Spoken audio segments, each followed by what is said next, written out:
Thanks everyone for coming. I'm Brad Green. I'm an engineering manager here at Google. I want to introduce to you David Kirp. David is a professor at the University of California, Berkeley. He's previously been a dean. He was on Obama's transition committee. And he's here to talk to us today about his book, Kids First. And I'll turn it over to David. Thank you for coming.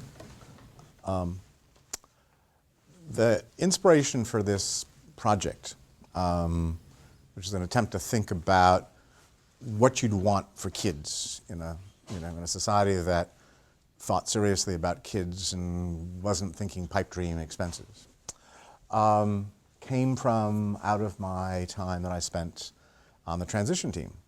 I was working with the education group. There were 7 of us, and there were probably 200 groups that came. So there's the technology and education folks, and the preschool folks, and the childcare people, and the Native American Head Start people, and the compensatory education program, and the Catholic schools, and you get the idea, the voc ed people, all there. And they were all estimable folks. But the difficulty was they were all looking at particular slices of kids' lives, and there was really nobody that was really talking about the kid.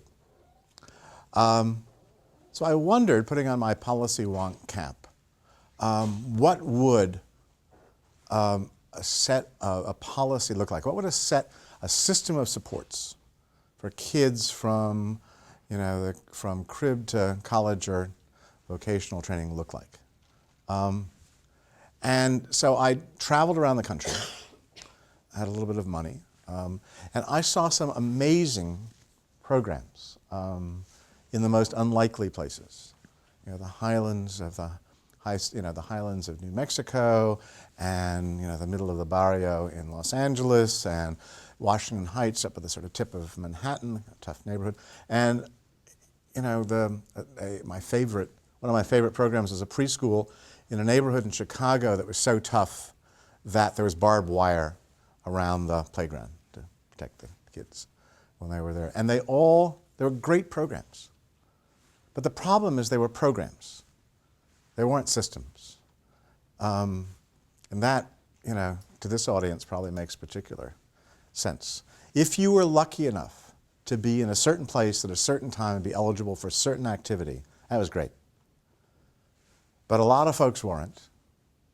And a lot of people, for one age group, children got great stuff and then nothing else.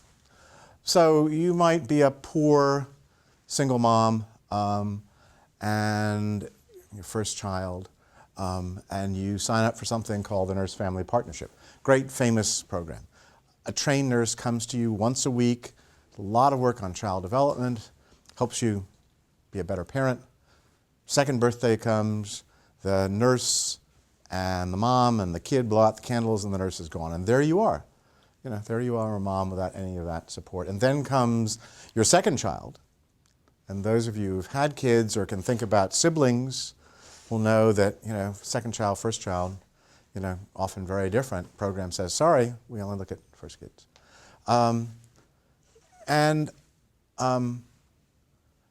I think about a friend of mine from Chicago who knew a young state legislator turned senator named Barack Obama, and he went to visit him in 2005 in his office, and they bonded over the classic middle-class dilemma. You have kids. Oh my God, summer camp is over, school hasn't begun, what are we going to do with them for that 2-week time? And I thought, for a lot of parents, it's not 2 weeks, it's 2 years or 3 years or more. Parents are asking that question and there's no good answer. And the final kind of linchpin for me, this was a event in New York sponsored by something called the Dream Foundation. The Dream Foundation, scattered across the country, provides tutoring and mentoring for kids from about 3rd grade on, and then last dollar support for college. It's a great program. And this girl, who was an NYU student, said, I happen to be in Red Hook, 3rd grade, Mrs. Ruiz class, and the Dream Foundation folks adopted our class. So if it weren't for them, I wouldn't be here. And I thought, exactly. But if you'd showed up the next year at Mrs. Ruiz's class, or you happened to be in Mr. Brown's class down the hall, very different life. Programs, not systems. And as I started looking at what was out there, I thought, what's the encapsulating concept here? What am I really trying to think about? And the answer is really simple. This book is about, encapsulated in one sentence. It's the policy version of the golden rule. Every child deserves what you would want for a child that you love. Simple, straightforward, and very useful. So that, for example, there's a lot of attention now being paid to early education. Very important. It's one of my 5 big ideas. But it's not enough. People start thinking about this as the panacea. If you think in golden rule terms, could you imagine saying, kid, we're going to kind of ignore you until you're 3 or 4. You're going to get a great early education, and then you go off to the untender mercies of the neighborhood public school. Probably not. So out of that, I came up with an agenda, a 5-idea agenda. Why a list? Because Americans love lists, right? This is the David Letterman show, Rick Perry certainly had his list the other night. We've got, colleges, U.S. News rankings, and they're rememberable, short, and they're short. Short lists work. And I was looking for not new ideas, but tried and true efforts that could be expanded, that had good bases and evidence, and that really were potential game changers in the lives of kids. And the one big idea is if you put them together, you get a synergy that really reinforces the effect of any one of those ideas. So if somebody asks me, what can we do now? I've got answers for that. What we can do that's really affordable, really feasible now. But ideally, you have a scheme of some scope. When I say what you'd want for a child you love, I don't mean the Cadillac. I don't mean that you're giving folks an internship at the Google campus in the summer and you're sending them off to Argentina to learn Spanish. And no, it's really, it's the Kia model, not the Cadillac model, but good stuff, good, serious, engaging stuff. And at the end of this book, I try to think about what affordable means, and I do a little bit of budgeting.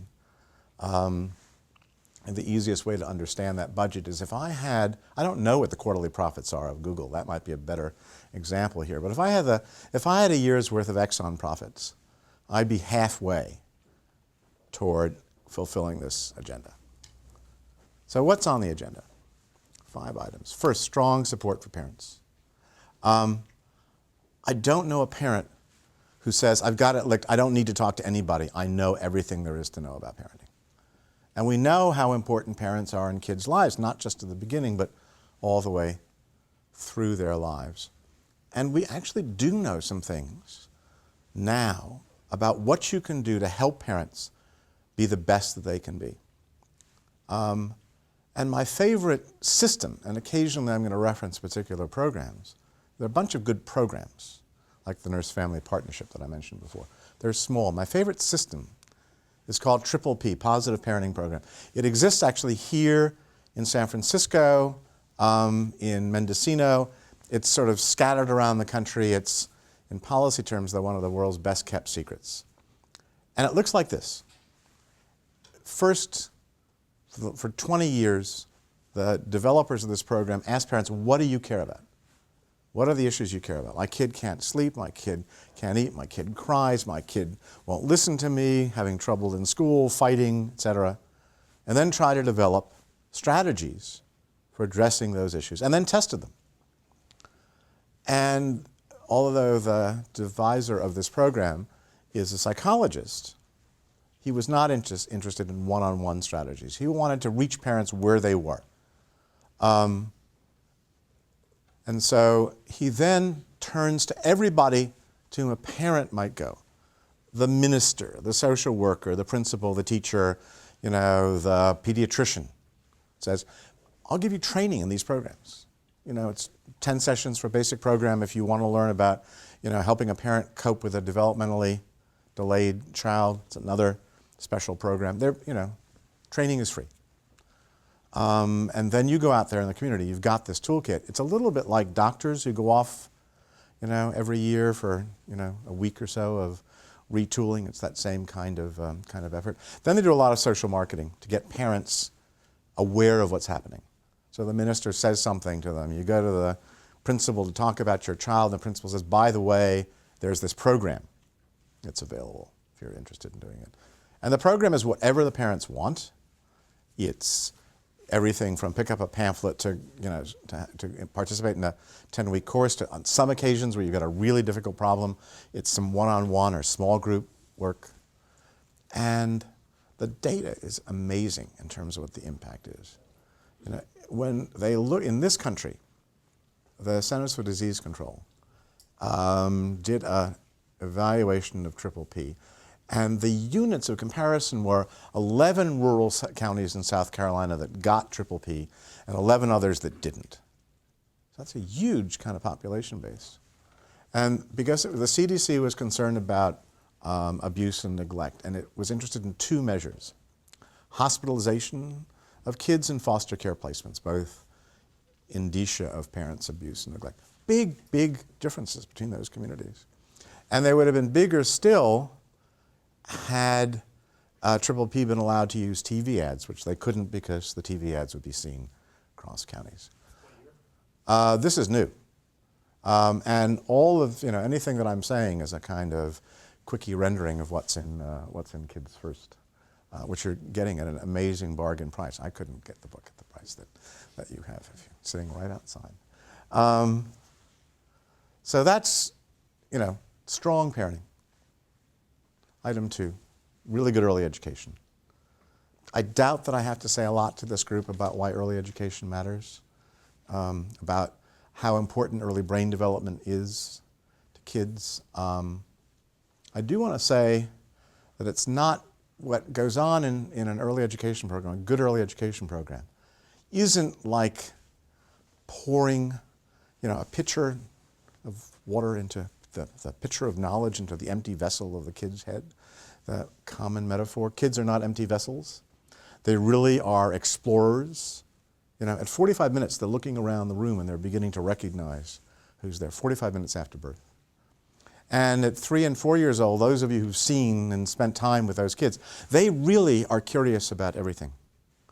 And you give them things that really will both satisfy their curiosity and whet their appetite for more, and you've got a teacher who understands how to be helpful and how to stand back and let the kids work. Amazing stuff goes on. But it's not just cognition that's important. It's also all those things that go on in a good preschool classroom. Learning to wait your turn, to share, to not scream at somebody or beat up on somebody. It's use your words, as the teachers would say. All the social emotional stuff. And that matters a lot as well. Not just nice, but it's important in terms of lifetime outcomes. An economist named James Heckman, Nobel Prize winner from the University of Chicago, had a large sample of kids who were tested at age 3, both for cognition and for social emotional functioning. And then looked at again at age 18. And what the data showed was that the kids who scored really high in cognitive terms did better in school. Not as much better in school as you might imagine, but better. But the kids who were high on the social emotional scale, less likely to be pregnant, less likely to be in trouble with the police, less likely to be on drugs or drinking or all those other things that matter. So these so-called soft values that pop up along the way here, good parenting and what it does for parents listening to children, good early education, they really have some hard outcomes. Okay, strong parenting and sport, really good early education.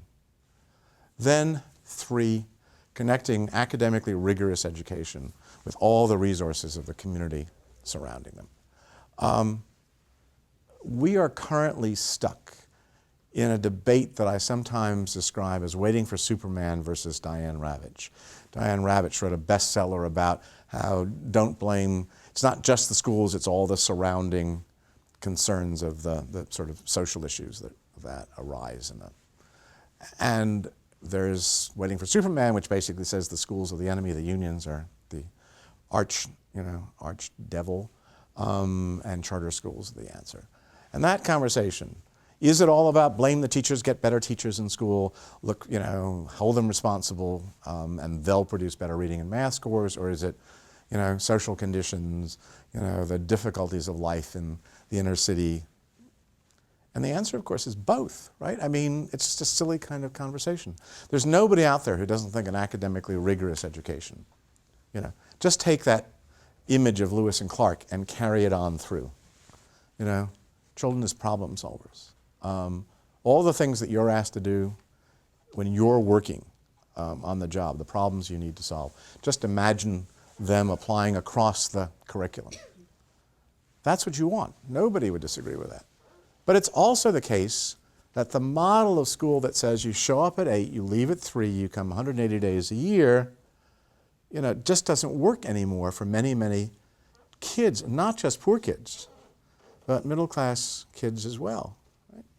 Parents are working. What are you going to do at 7 o'clock in the morning? So, they're working until 5, 6, 7 o'clock at night. The community school model says we're going to start with that academically rigorous school as the core, and we're going to work around that.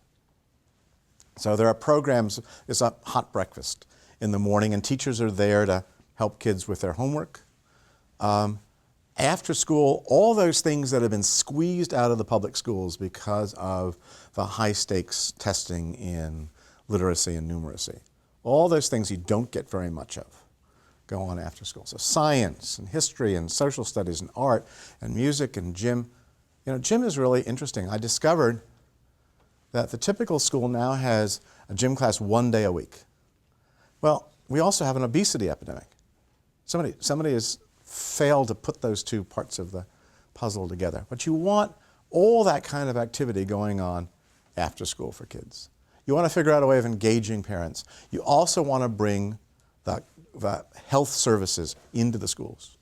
I mean, it's great that all kids are now entitled to health care through the Children's Health Insurance Program. But being entitled and having a doc is something very different. And as some of you who have kids know, if your child needs to go to the doctor, you've got to take half a day off from work to make the appointment, go to the doctor, et cetera. So move the public health programs, move some of the doctors into the schools, provide that kind of service for the kids. And by the way, why not make it open to the families in the community as well? Why not open the school generally to the families in the community in the school? Make it a real community school. So this also, might just sound like kind of nice stuff, but it's not. I mean, it's much more than that. Start with health. About a third of the kids in the typical city come to school with uncorrected vision problems. About a third of the kids come to school with untreated dental problems, and I don't mean they haven't been to have their teeth cleaned in the last 6 months. These are kids who are in such pain that they lose 1.5 million days a school year are lost to dental pain. And about 30% of the kids have untreated asthma. So think about it. If you come to school and you can't read the blackboard and you're in pain, you're having a hard time breathing, being able to pass that high stakes test in 3rd grade where you got to write 3-paragraph essays and read a complicated passage in some nonfiction text and answer some, it's hard to keep your mind on that stuff if you're having a difficult time. After school, well, what we know is that the number of hours that teenagers spend unsupervised after school is a better predictor of school dropouts than race or social class. So being connected also, why? Because the kids get much more engaged in school. They connect, and it's not just the skill and drill part of the world, it's the fun part of the world. And summers? Well, it turns out that kids from across the social spectrum make about the same progress academically during the course of the school year. It's in the summers that the differences emerge, because middle-class families are scheduling their kids with a fancy dance card. But Poor families, I mean, those kids are hanging out on the streets.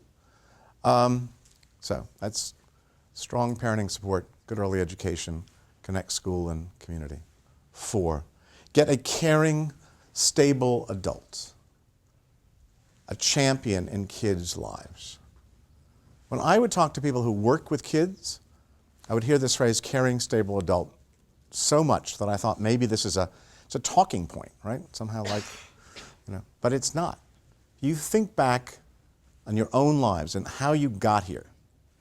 None of you made it on your own. You all had somebody, not just a parent, who was there for you in some way. It was a teacher, it was a coach, it was a minister, it was the neighbor. In the case of a guy who runs a program called Experience Corps, which is one of the really good mentoring programs, it was the barber. Somebody who went out of their way, somebody who could inspire you, could guide you, could support you. The best of those systems is Big Brothers, Big Sisters. Been around for a century, reaching about 500,000 kids. And also an evidence-based program. When they've studied the kids in that program compared to a control group of students, they found is more engaged, happier, doing better in school. The big effect, better relations with their own parents. And that surprised me at first, and then I thought, we're talking about teenagers. And for teenagers to have somebody else to connect to, some other adult who can show them alternative possibilities, other ways of being, and who doesn't have all that charge of being a parent, well, it takes a lot of pressure off, and it gives this kid someone else to talk to. But that's 4 on the list. And number 5, finally, is probably the only item that's not going to be familiar to you, and that's a children's savings account. The program that existed in Britain for about 10 years and that's been introduced in Congress for many years, bipartisan support, one of the last times it was introduced. Its supporters, its co-signers were Charles Schumer, liberal Democrat from New York, and Rick Santorum, then senator from Pennsylvania, a conservative guy. The model is this. Every child, every newborn gets $500 deposited in an investment account at birth. For poor and near poor families, the government makes an additional offer. If you parents or family or anyone contribute more money to this account, we'll match it up to $500 a year. So why does this matter? Well, the obvious thing is there's going to be a nest egg. Miracles of compound interest mean that you're going to get a fair chunk of money if $1,000 is going into an investment account. And a lot of kids, poor and working class kids, are very, very good at thinking about short-term costs. They look at the sticker price of colleges and they say, I can't go there. And the result of that, in really highly technical language, is that poor, smart kids have about the same chance of going to college as dumb, rich kids. Money helps equalize that situation. So does Savvy, because the other thing that Child Savings Account does is it changes the dynamic of families. Poor families start getting interested in their kids' futures because they see them as having futures. And the kids themselves become more money aware. Banks are always, the Federal Reserve is always talking about what can you do to make kids more money smart. Well, this program does it. When they've looked at what happens when you give kids a matching kid savings account, they know a whole lot more because now they've got some money to be smart about. Those statements are coming in every quarter. By the time those kids are 7, 8, 9, 10, they're going to begin looking at them and seeing what's happening to their money and talking about the dollars they have. When they've done these little studies, kids are told, we'll match up to whatever amount of money that you save. The results are pretty amazing. I always thought about teenagers as little hedonists, but in fact they turn out to be little Puritans. They save a ton because they do see what down the road looks like. So, what you have is 5 pillars of support that carry you from time you're born, helping your parents do the best they can, really good early education, helping to develop both your social skills and your academic skills. An academically rigorous school connected to all the resources of the community, a mentor to help guide the way, and then that pot of gold at the end of the rainbow. That's the hope. That's the ideal. And as I said, I mean, to me, it satisfies, for the broad majority of kids, my golden rule test. It's pretty close to what I would want to do for my own kid. It's affordable. You know, when I try to work out a budget, I was talking about $60 billion. It sounds like a lot of money, maybe. But again, you know, in comparison to any of the measures that are out there, not such a fortune. If every American drank one fewer Coke a month, we'd have $1 billion a year to add to the pot. There's nothing partisan about this. Kids aren't Republicans. Kids aren't Democrats. Kids are kids. Parents concern about kids cuts across lines, and so does their willingness to support kids. And yet we're at a point in which for every dollar that goes to a kid, $7 goes to a geezer like me. And the reason for that is pretty clear. 4-letter acronym, first 2 letters are vowels. Anybody want to tell me what that 4-letter acronym is that explains why seniors do so well? AARP, right? You know, seniors, 1960, were the poorest part of the population. Along comes AARP, mass membership, 45 million members. And what they have harped on is 3 items. Seniors want Social Security, Medicare, prescription drug benefits. That is it. Kids advocates, we don't have time to list all the things that kids advocates want. They're badly organized, they're fractious. Politicians can get away with not paying any attention to them. The old political line is kids don't matter because kids don't vote.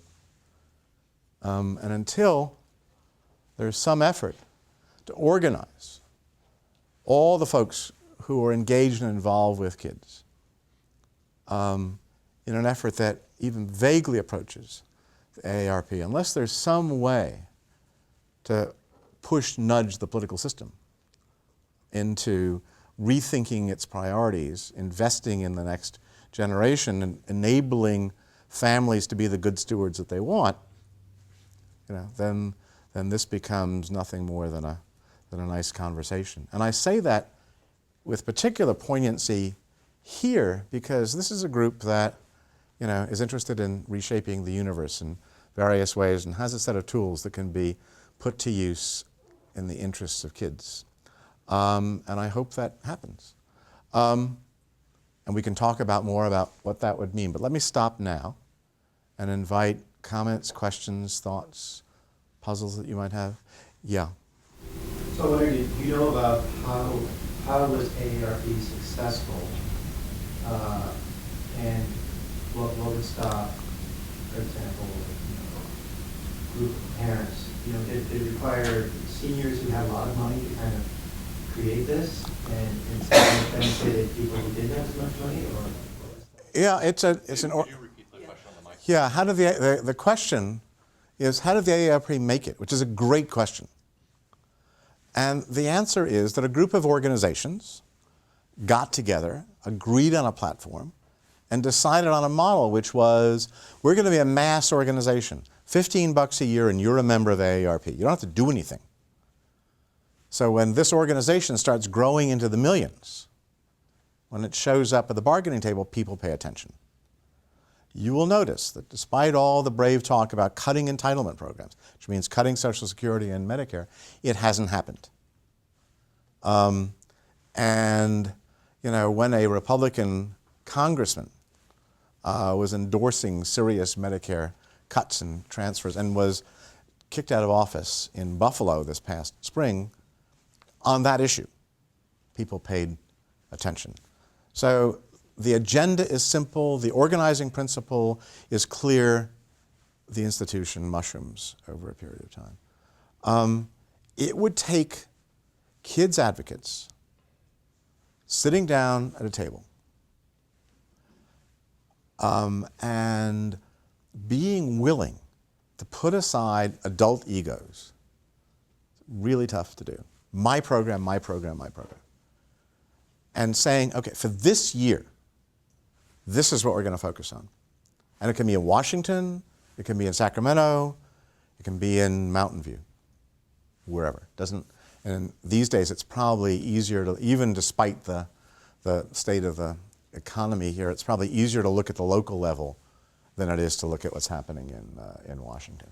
But it takes that kind of energy. At the local level, it means you think about the people who are involved in kids' lives, you bring them together, you sit them down, and you keep saying, for the kids, for the kids, for the kids. And eventually, they get engaged enough to in fact, put aside what it is that their program is about and think about how they can be more powerful by combining with other forces. That's what's required. And it happens in some places. You know, my favorite story comes from Illinois, where for the last 30-odd years, the kids' organizations really have come together. And they were one of the first states to get preschool, state preschool, universal state preschool. Now they were the first state to make sure that that program included early preschool, 0 to 3, as well as 3 to 5. And they have a big childcare program. How did they do this?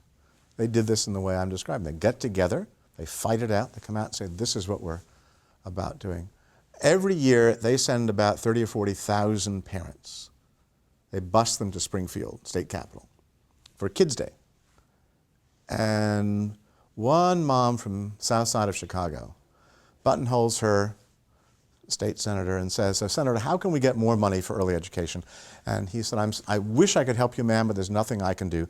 And she said right back, okay, how can we elect somebody who can actually do something? That's the attitude that's sorely lacking and that we need to see more of. Yeah. So I like your 5 points, and I like the examples. I got from your description of 1, 3, and 5 a pretty good sense of what policies could support those things. Mm-hmm. Could you elaborate more on policies that could support 2 and 4? So what policies could support early education and mentoring? Yeah. Okay. You start with something that's happening in Washington now, and that is an early learning challenge grant program that the administration has introduced, $500 million program. And that program says to the states, we want you to build a system of supports from birth to age 5. It's very much like what it was that I was working on when I was on the transition team. States develop a plan. You know where the gaps are. You don't have good childcare. You don't have early education. You don't have parenting programs. We want high quality, public-private, transparent, parent-engaged programs. And I was not a great fan of Race to the Top because of its incentives. Here, the incentives are all in the right direction. More generally, there was a pretty effective political push to expand early education at the state level. So even through the 2000s, as money was getting tight, more money was being spent across the state. So now about $8 billion is spent, as opposed to about $2 billion 7 or 8 years ago. The problem is this, and here's where the political difficulty arises. Politicians are naturally credit claimers. That's not an insult, that's a description. They need to be able to say, I did this, right? They're going to get elected again. I did this. And it's a whole lot easier to say, I added 50,000 kids to the preschool rolls than it is to say, I demanded better qualified teachers, smaller classes, and evidence-based. The audience has gone away. So the task of folks who are focused on policy of early education is to start with better and then move to bigger. It's a whole lot easier to move from better to bigger politically than it is to move from bigger to better. And that really, again, means starting at the local level and working out from there. It also means making sure that horrible fight that goes on between early education folks and childcare folks comes to an end. I mean, this is just ludicrous. These guys are always at each other's throats, as if education goes on, from 8 to 1, and then the kids are sort of left free to sort of do nothing. Their brains just turn off. It doesn't work that way, right? And it's all about education and it's all about play. But those guys have got to get it together. Mentoring. What's interesting now is as the baby boomers, turn 60 and older, 10,000 a day, 10,000 people a day turn 60 years old. They say that they want to be involved in community, giving back to the community. They're not just wanting to play bridge and golf and what have you. And kids and the church are the highest two items on their list. So tapping that untapped potential is really a task, not just for government, but for private organizations. I mentioned before an organization called Experience Corps, which sends seniors into the schools to tutor kids from kindergarten through 3rd grade. Experience Corps, on whose board I sit, is just merged with AARP.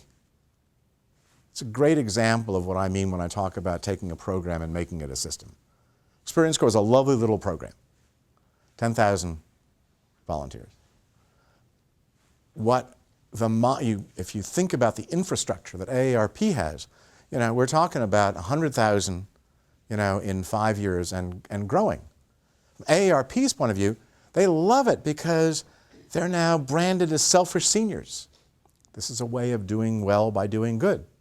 For the organization, it's a way of actually spreading its wings. It doesn't have to be government, although government can certainly fund and has funded mentoring programs for kids particularly at risk. The children of folks who are in prison, the children of kids who are in one way or another in trouble. And the great thing to me about Big Brothers Big Sisters, though, is that it's open to everybody. It's like universal preschool.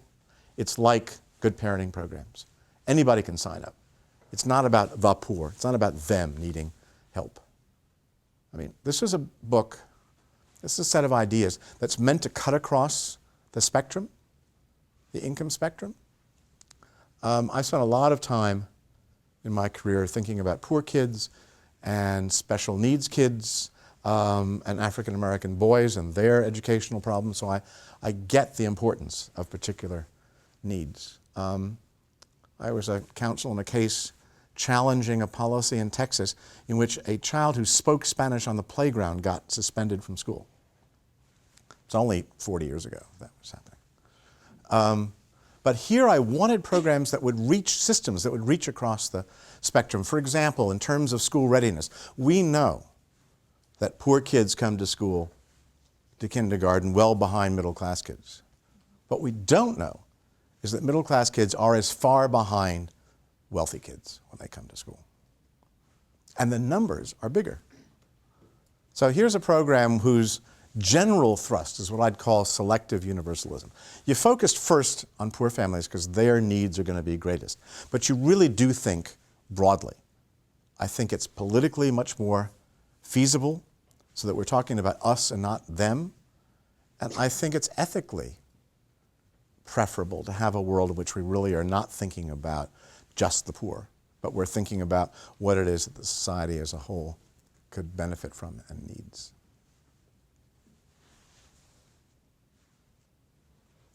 Yeah. Hey, I noticed one of the 5 things that you don't talk about, or one of the things you don't talk about, the 5 things, is the quality of the education itself. Why did this not make it in the book? Well, it's a great question. And why didn't I talk about the quality of education in the book?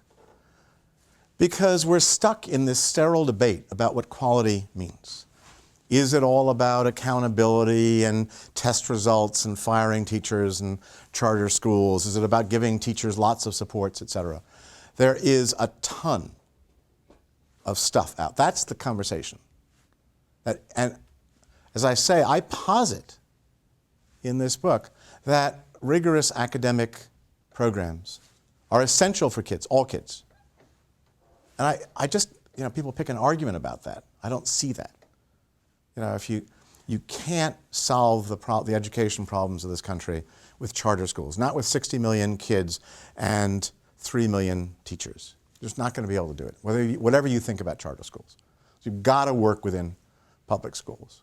And public schools are the only institution, along with churches and libraries, that are in all communities. So they become a base for what you're doing. But I just didn't see any reason to enter that fray. It's a pretty well-worn area, and frankly, I don't think people's minds are made up by now. There's enough stuff out there about, get rid of the unions, or the charter schools are really sort of draining, resources from our public schools. So I quite deliberately said, I want to look at all the things that aren't just about 8 to 3 literacy and numeracy. That's the world that nobody is talking about these days.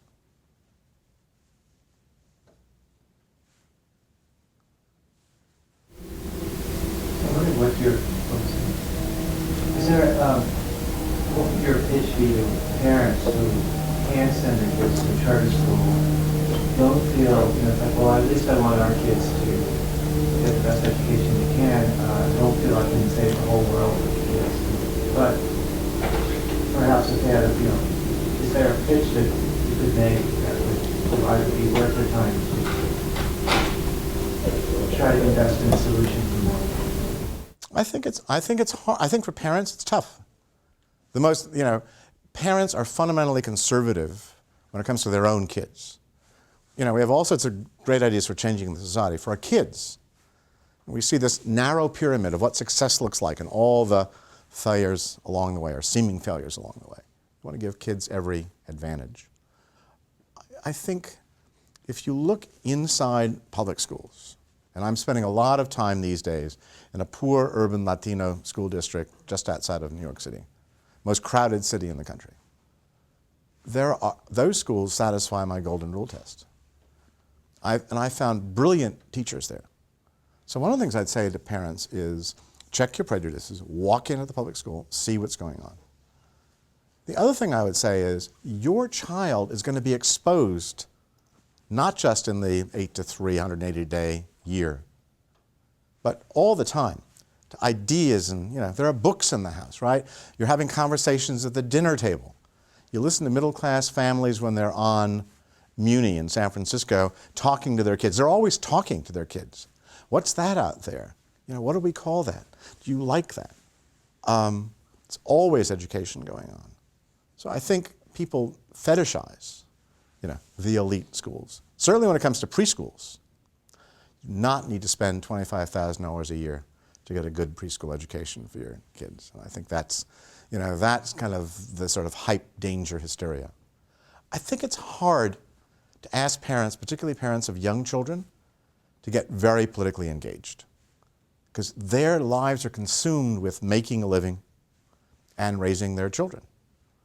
But it's not hard to get grandparents involved, because they do have the time and they have the perspective. And I've seen wonderful examples where grandparents get engaged politically, for example, where in a very conservative congressional district, the district that's the home to George Bush's ranch in Texas, the odds-on favorite to win a congressional election, somebody who'd been schooled by Karl Rove, who had a ton of money, lost because she had bragged that she had saved the state $1 billion by cutting kids off the state's health rolls. All it took was one TV commercial, kind of Walker Evans photograph of a mom with her kid, her 9-year-old kid, and the mom, who's a widow, is saying, I love my child, but if she gets sick, I don't know what I'm going to do, because now I don't have any health insurance because of what's happened. That's all it took for a bunch of very conservative, particularly women and particularly grandmas, to vote Democrat once in their lives.